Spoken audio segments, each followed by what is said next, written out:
Good evening, everyone, and thank you for joining us for Amnesty International's Gaza Crisis Response Briefing. Eid Mubarak for all of those who are observing.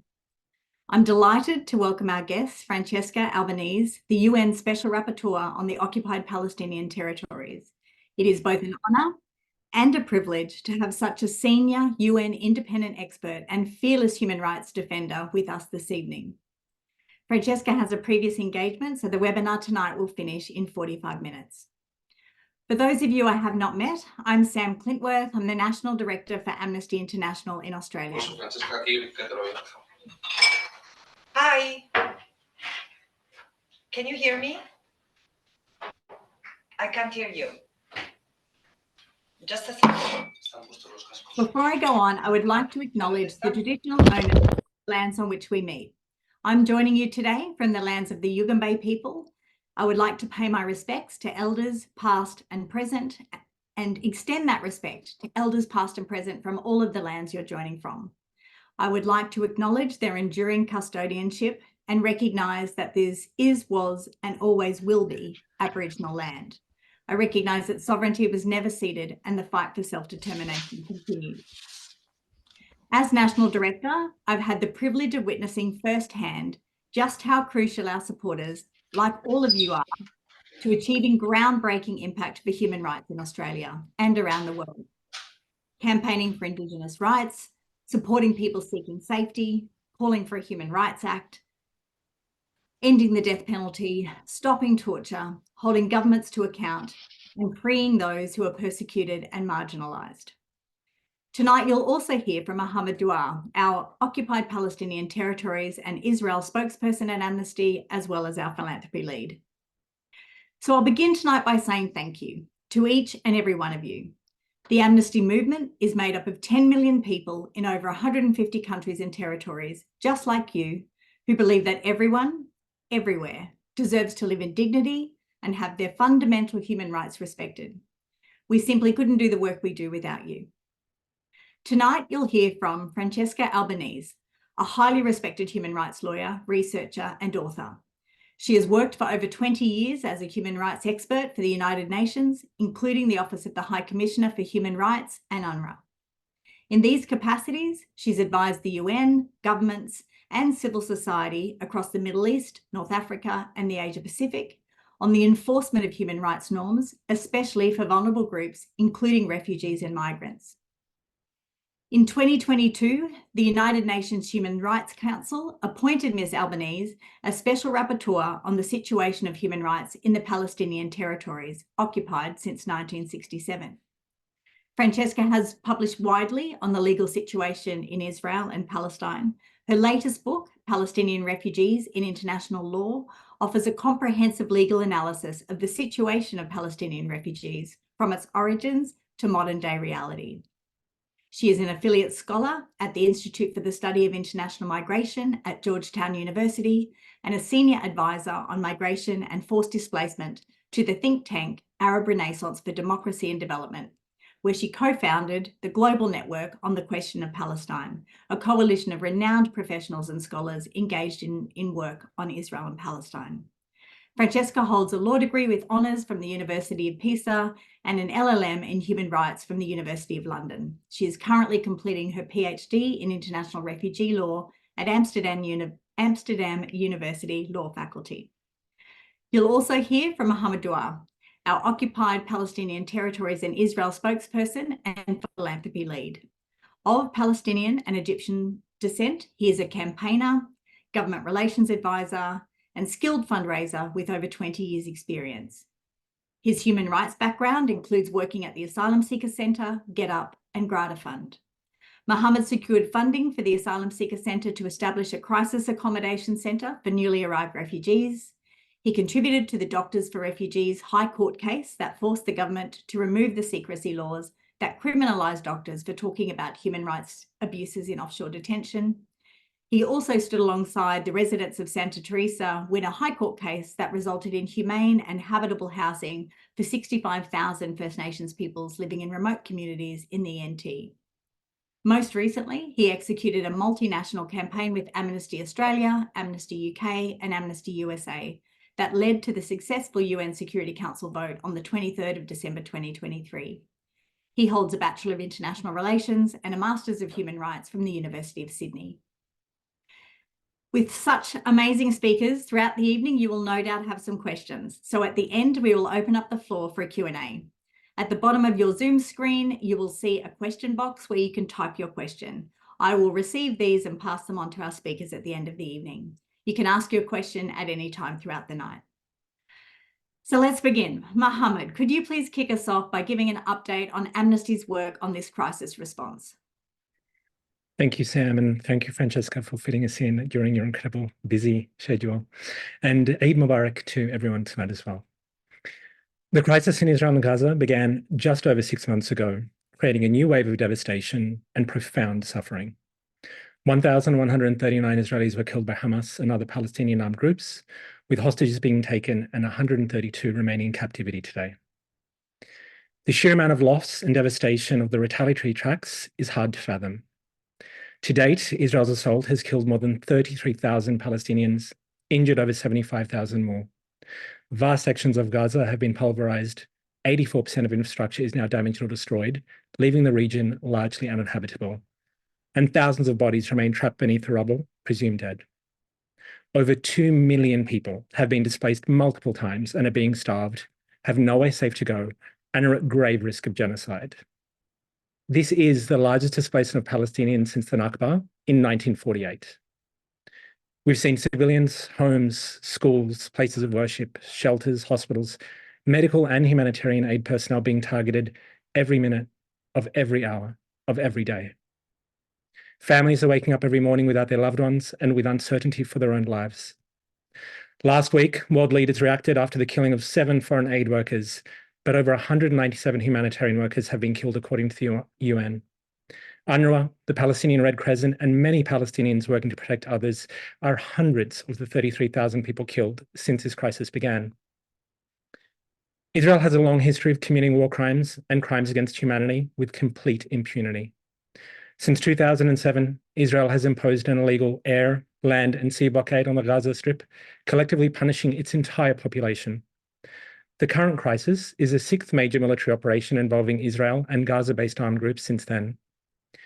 In 2022, Amnesty determined that Israel has maintained a system of oppression and domination over the Palestinian populations in Gaza, the West Bank, and East Jerusalem, constituting the crime against humanity of apartheid. As an independent, impartial organization, Amnesty International researches, monitors, and documents human rights violations wherever and whenever they occur.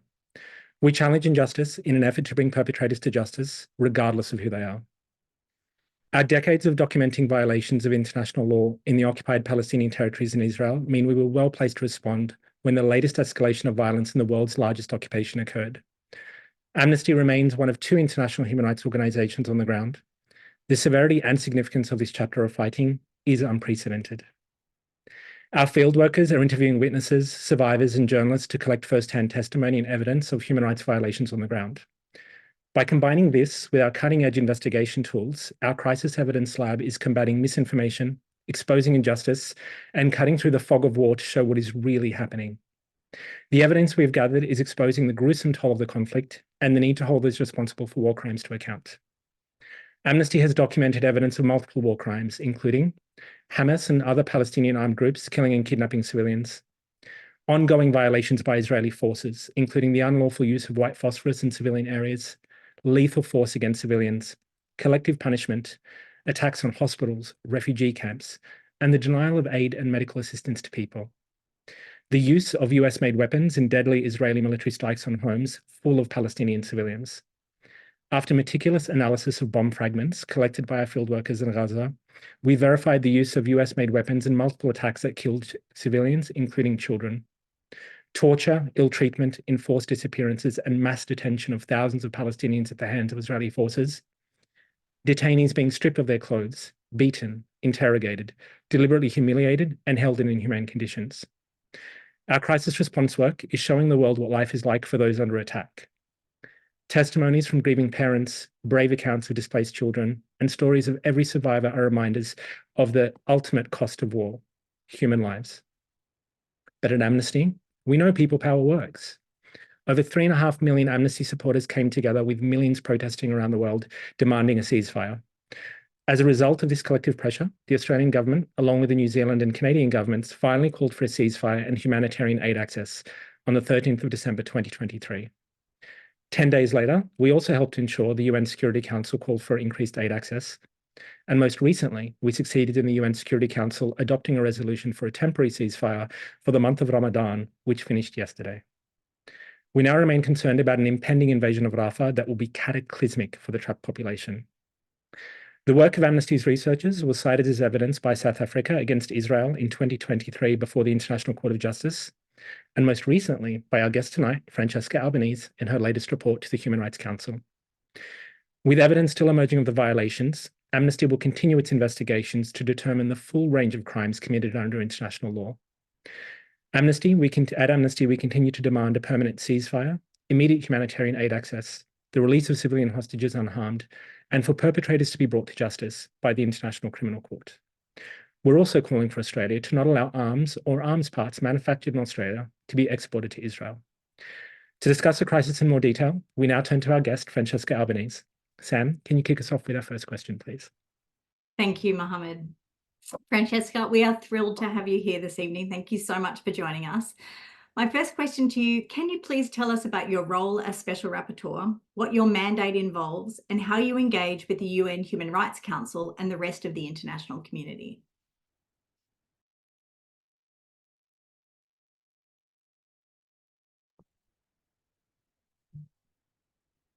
You're on mute, Francesca. Hi, can you hear me now? Excellent. Thank you for having me back in Australia. It's always a pleasure to return to my many old and new friends there. I've learned so much being with you, also recognizing the importance everywhere we go to recognize the ancestral owners of the land who have never ceded sovereignty, and I salute them all and you all. My role as a special rapporteur of the United Nations is that of an independent expert. There is 50 of us appointed by the Human Rights Council to monitor and document human rights violations in certain areas, certain thematic areas like right to food, right to health, or certain geographic areas, like it is in my case with the Occupied Palestinian Territories. So my role, this mandate has been on for 32 years now. I'm the 8th special rapporteur and the first woman on this role, and which entails observing, documenting violations of international law, including international humanitarian law, in the territory that Israel has occupied as of 1967. So I do not cover all historic Palestine. My mandate doesn't cover all the fate of all the Palestinian people, but just what happens in what remains of historic Palestine, the Gaza Strip, is the West Bank, including East Jerusalem. I should be allowed to visit the occupied Palestinian territory, but unfortunately, because of Israel's obstructions and hostility to the mandate, supported also, as it has been made explicit recently by the US government, this mandate has not been able to access the territory in the last nearly 17 years now. And I can still access the victims thanks to technology, human rights organizations, both Palestinians and Israelis, international organizations, including Amnesty, and a variety of actors working there. And this is what I've done since the beginning of my mandate. I've had tours in the occupied Palestinian territory, where in any case I lived, that allowed me to meet with the communities themselves, to have town hall meetings and meet, for example, last year, many kids. I spent the entire summer meeting with children from all over the occupied Palestinian territory, including the Gaza Strip. And so as to form a better understanding. So what do I do with it? Once I collect the information about, I decided to focus on specific themes. I do write reports that are presented to the Human Rights Council once a year and to the General Assembly. So I write 2 reports per year. But on top of this, I've tried to engage also with a larger public outside the UN, engaging with the media, social media, visiting countries where trying to influence and change the discourse, making not just the perception, making it closer to international law, because many violations happen because of the responsibility and lack of compliance with international law of countries, including, I'm sorry to say, like Australia or my own country, European countries. So in a nutshell, this is what I do. And of course, this is an independent role. So I'm not paid by the United Nations. So this is a commitment to justice that really comes, it's a labor of work, a labor of love, as someone says, and all due to this important cause for human rights and justice in Palestine. Thank you, Francesca. We're very grateful for your continued advocacy as well. Francesca, you've just delivered your report, Anatomy of a Genocide, to the Human Rights Council. Can you please talk us through the international human rights law definition of genocide, how you conducted your research, and what your main findings are, noting that you've cited Amnesty's research 9 times, if my counting is correct. And if you could tell us how important the work that we take in monitoring and documenting human rights is in helping you fulfill your mandate and deliver. Yes. So first of all, it's very important to start with the definition of what constitutes genocide, because I understand it's a very loaded term, which evokes painful personal histories for many, and on which many have very strong opinions. But what constitutes genocide is not defined by any of these, not personal opinion, not personal stories. It's defined by the Genocide Convention, which was passed, which was drafted after the Holocaust, after the Shoah, the genocide of the Jewish people in Europe. And again, I need to remind everyone that this was not the first genocide in history. Was the first time that a genocide, the extermination, the annihilation of a people in full or in part, came back to the, let's say, the colonial metropolis, because in fact, history is replenished of genocidal ideology and genocidal experiences. So genocide is defined as a series of acts intended to destroy in whole or in part a national, ethnical, racial or religious group, which is called protected group under the Genocide Convention. So the crime entails 2 interconnected elements. One is the material act, which is called the actus reus, and can be killing of members of the group, causing serious bodily or mental harm to members of the group. Third, deliberately inflicting on the group conditions of life calculated to bring about its physical destruction in whole or in part, or others like imposing measures intended to prevent birth or forcibly transferring children of the group to another group. And this is something that resonates very strongly in Australia. So this is the first factual part of the component of the crime of genocide. Then there is the mental element, which is the real differential element for this crime compared to other crimes, like, for example, war crimes or crimes against humanity. And it's the intention through these acts, the killing, the infliction of harm, or to destroy the people in total, in part. So there are in there 2 components: a general intention, so to carry the acts of killing or inflictions of conditions of life calculated to bring about destructions, and the specific intent to destroy the group. It's a very difficult crime to prove, no doubt.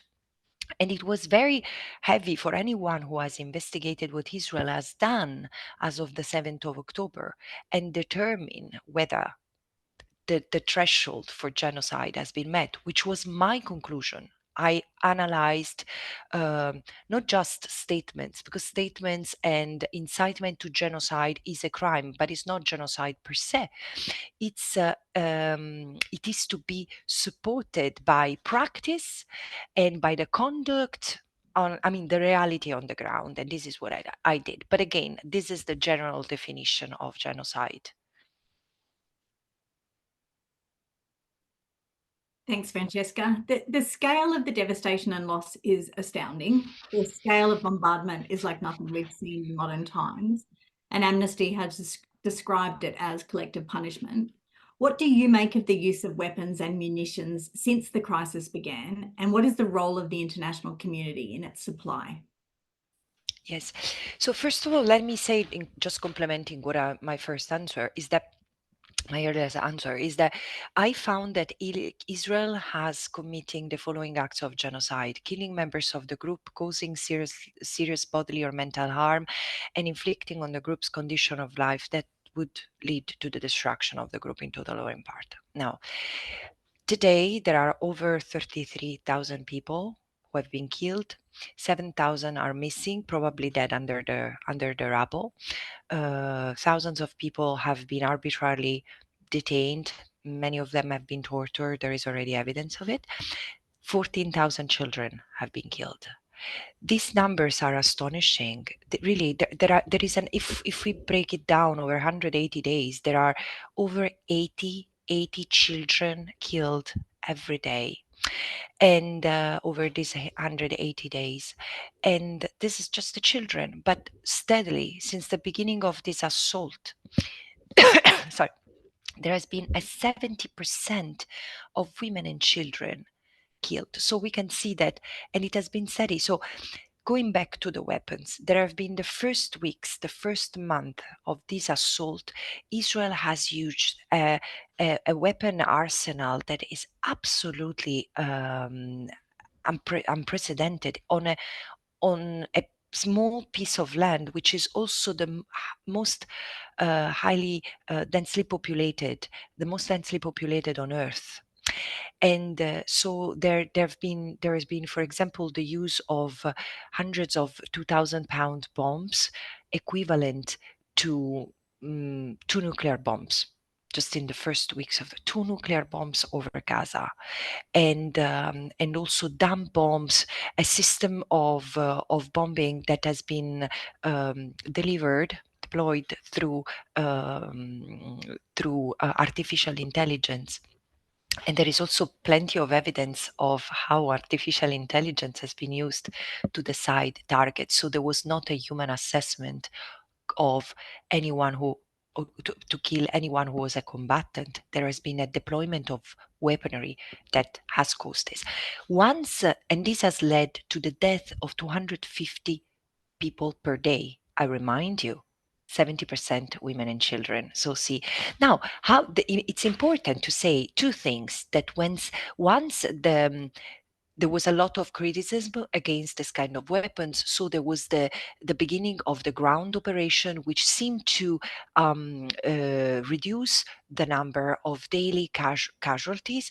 But in fact, the vehemence, the violence of the operation has even increased, because since then there have been soldiers documenting, first of all, how they reenacted or they enacted the dehumanizing rhetoric that had been used by the Ministry of Defense or the head of the military, the IDF, or the Prime Minister of the president, the president, the head of state. Palestinians, there are no innocent people in Gaza. Everyone is an accomplice with terrorism. Everyone could have overthrown Hamas and they didn't. And human animals, accomplices to terrorism. All this has been enacted on the ground, and there has been mass destructions of homes, schools, churches, mosques, all universities, most hospitals. So you see, the level of devastation has been intentional. Everything has been calculated. And because of this, so the weaponry is on the one hand being used by, the aerial and naval operation, and also by ground forces, including snipers. And this is how we got to this level of devastation. 70% of Gaza is destroyed. And I already cited the numbers of victims. Israel, this is important, and at a certain point I would like to share this with you. It's not just the killing or the destruction and the harm. It's how Israel has justified this operation, which for me, it's the genocidal logic that has been sold, passed to the world as if it was acceptable. Thank you, Francesca. You've stated that the colossal amount of evidence concerning international crimes committed by Israel and Gaza over the last 6 months can keep the International Criminal Court busy for the next 5 decades. Yeah. How can we hold perpetrators to justice and go to International Court of Justice and the ICC?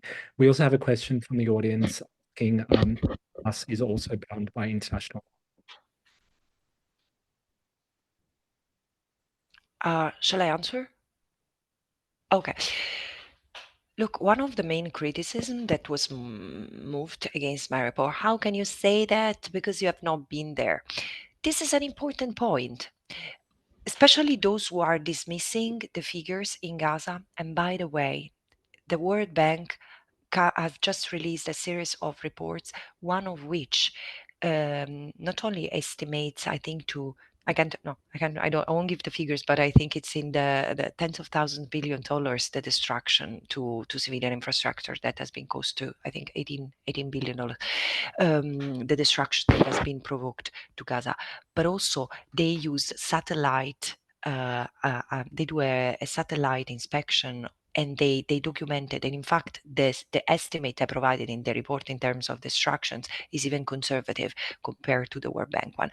But I say, those who are disputing the figures, why don't they press for parliamentarians visits to Gaza, journalists to enter Gaza, and other humanitarian operators? It doesn't have to be me. Why can't the investigators of the Office of the Prosecutor can't access Gaza? This is an interesting question to ask parliaments at the national level. Everyone should encourage, push their governments and their parliamentarians to go to Gaza, to visit Gaza. Yeah, Israel doesn't allow. Why on earth? Why on earth? This is not Israel's territory. This is territory that Israel illegally occupies. So yeah, I collected, as the South African team, which started proceedings against Israel for violations of the Genocide Convention, we collected as much evidence was available from victims. I've interviewed victims, I've interviewed survivors, I've traveled to visit also kids without limbs caused by Israeli bombs, etc. I've heard their stories, which are just a tiny fraction of what has happened to Gaza. But I've been investigating for 5 months all this, and including with former Israeli soldiers who could validate, verify the information, and a number of people who had investigative skills. And what I produced, again, is a small fraction. This is why I say there should be a serious investigation, and a serious investigation now to determine individual liability, not only of those who ordered this mass killing and this mass destruction, but those who executed, because there is no excuse and no statutory limitation or for genocide. So also the soldiers who got involved will have to be held accountable in some way. Will it happen? Well, it's not up to me to determine, but I think that things are shifting. There is much more pressure, also much more demand for accountability from the International Criminal Court. And also national courts are finally being activated to investigate and prosecute the crime of genocide. Thank you, Francesca. And can I just ask a follow-up question from the audience? People are asking if Hamas is bound by international law and the international courts as well. Yes, of course, there are a couple of things there. First of all, international law, international humanitarian law applies to anyone who are involved in conflict situations. And this is why I, without hesitation, concluded that what Hamas or other Palestinian armed groups had done, because we need to have an investigation on that. This is the thing. There should have been an investigation establishing responsibility, prosecutions, and also, I mean, not a war, and a different kind of response. But of course, I've qualified without any hesitation what Hamas has done as a war crime, because the moment you kill civilians, the moment you spread terror, the moment you kidnap civilians, this is a crime. This is a war crime, which is not a light claim to make, not a light allegation. It's not that saying a war crime is that it's giving them a discount. So no question about that. On the ICJ, on the international criminal or international justice system, the Palestinian Authority, on behalf of the PLO, has acceded, like State of Palestine, has acceded the Rome Statute as part of the Rome Statute, and they have initiated proceedings before the International Criminal Court so that the prosecutor can investigate any crimes committed in the occupied Palestinian territory, including attributable to Hamas. Yes, of course, Israel is not a party to the Rome Statute, but could still ask the Office of the Prosecutor to investigate and prosecute the crimes that Hamas and others have committed on the 7th of October. Francesca, you mentioned the media, and we have found that there's been an incredible amount of mis and disinformation around this particular crisis. In Australia, we've also seen issues around press freedom, including our national broadcaster, the ABC. In November, just days before your National Press Club address, over 200 staff of the ABC accused the organisation of bias, highlighting the inability to use the words war crimes, genocide, ethnic cleansing, apartheid, and occupation to describe the various aspects of the Israeli practices in Gaza and the West Bank, even when the words are attributed to respectable human rights organisations. The ABC's editorial manager responded with, there are all sorts of credible people and organisations who are saying what Israel is doing is a war crime, but it's only an opinion. And in addition, Antoinette Lattouf was sacked within hours of reposting a human rights organisation's post on starvation as a weapon of war. How important is the media in this crisis, and what have you witnessed across the world in terms of the role the media has to play in shaping public opinion? The role of the media is very important, and what has been done over the past 6 months deserves a study and investigation on its own. This is something I've not undertaken myself, but I've seen myself how, three things. On the one hand, there is a level of sanitization of the language when it comes to Israel that it's unprecedented. In the sense, I don't see the same level of reticence in using international law or using criticism against any other state. We are free to criticize the human rights records of the United States, of European countries. In the case of Israel, this is not possible, because as soon as you do, there is this accusation of anti-Semitism that is raised, which is so serious, not only because it's leading to cover and to deresponsabilize Israel, but also because it banalizes anti-Semitism. Anti-Semitism exists, and the risk is that this continuous conflation of Judaism and the State of Israel, this continuous conflation of what Israel does with the entire Jewish population around the world, threatens the Jews first and foremost. And I keep on saying, each Jewish person is free to love Israel and to cherish Israel. The point is not them. The point is our governments and what they do, because it's them having international obligations toward people who suffer protection threats. So yes, the media have chosen not to use the right language and to create a sort of a cocoon for Israel not to be held accountable. And also very serious, and this is the second element, they have amplified Israeli narrative.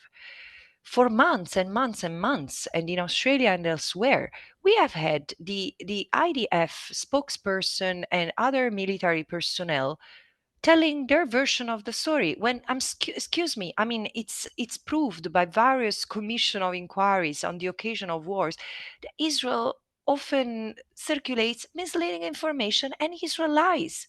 And there is plenty of evidence for what I'm saying, historical evidence and current evidence, meaning in the current situation.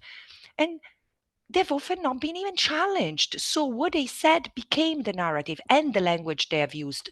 Hamas as terrorists.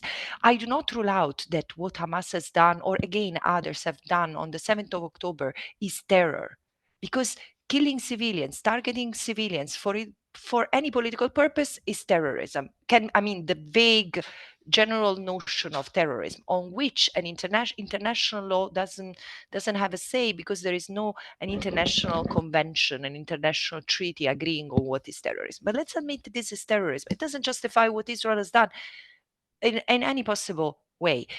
Instead, there has been this conflation of Hamas terrorists, and the people in Gaza being part of Hamas, which has created this alibi or nurtured this alibi so that this 30,000 people killed have somewhat held a responsibility for it to happen? No, because even Hamas, you can target a combatant like an Israeli soldier. You can target them when they are in combat, not when they are at rest with their family. They are civilians. And same would apply to Hamas, but not even that. Hamas has been targeted as an infrastructure, including doctors, engineers, civil servants, police officers, everyone, including their family members. And this is the genocidal logic. And the third element is that there has been a silencing of voices, like you mentioned journalist Latouf in Australia, but others. And there has been active silencing, including when they were pretending to give space to others to speak. I've seen in Australia, I've seen it myself, and I've seen it happening to others, people smeared, vilified because of their stance on justice and human rights. But also the silencing, meaning not giving space to alternative voices. And reducing, this is the last thing, reducing their credibility. This is the thing. The media has amplified, for example, reputational damage of people, including myself, as anti-Semite or pro-terrorist or pro-Hamas. And this has created a haze of confusion, as really a layer of confusion around who's entitled to speak, who are the authoritative voices. Thank you, Francesca. Francesca, you've previously worked for UNRWA, the UN Relief and Work Agency for Palestinian Refugees, and in mid-March, Australia joined several other nations in freezing funds for the UN agency most people did not realize was founded in 1950, specifically to provide assistance and protection to Palestinian refugees pending a just and lasting solution to their plight. UNRWA runs schools, hospitals, shelters, and has provided aid for over 70 years and is a lifeline to over 2 million people in the occupied Palestinian territories and beyond. What do you make of the action by these countries to cut funding so swiftly? And what can be done now to help remedy the immense devastation during the humanitarian catastrophe? And can you also elaborate on why UNRWA comes under consistent attack? Yeah, look, I could speak for hours and I will not do that on UNRWA. I've worked with UNRWA. I've written extensively on UNRWA, and I hope these materials help understand the situation. But it's important to understand that, first of all, UNRWA operates inside the region, in Lebanon, Jordan, Syria, and the rest of the Gaza and the rest of the occupied Palestinian territory. It's very important to notice that the suspension of funds, which the Australian government also took part of, the suspension of funds to UNRWA, was decided the day after the ICJ concluded on the plausibility that Israel is committing acts of genocide and recommended the entry of the delivery of unfettered aid to the Palestinians in Gaza. So Israel again said that without any evidence, and that 3 months after, we still don't have the evidence. What is being shared is probably, allegations that staff members of UNRWA have partaken in October 7. This was shared publicly the day after the ICJ interim order, and immediately the day after, like a crazy automatism, 18 member states suspended their funds to UNRWA. What's the logic? Like some nurse in an Australian hospital commits a crime and the hospital is defunded. What's the logic? Even UNRWA terminated the contract to these people who allegedly had committed crimes against Israeli civilians without due process, but it was not enough. So this is part and parcel of a long trend of that Israel for the past 20 years steadily has tried to delegitimize and weaken UNRWA, because UNRWA is seen like the symbol of the Palestinians' right to return. Why? Because it helps the Palestinian refugees, because 75% of the people in Gaza, they are not even from Gaza. They are from modern day Israel. They have their abodes, their belongings, their lands still in Israel. And this is the point. So there is in someone's mind the idea that by knocking off UNRWA, you erase the Palestine refugee problem, which will never go away, because it travels with every Palestinian. Beyond the refugees, as Edward Said used to say, Palestinians are orphans of a homeland that was one day and is no more, but still travels in the heart of every Palestinian. This is the diaspora.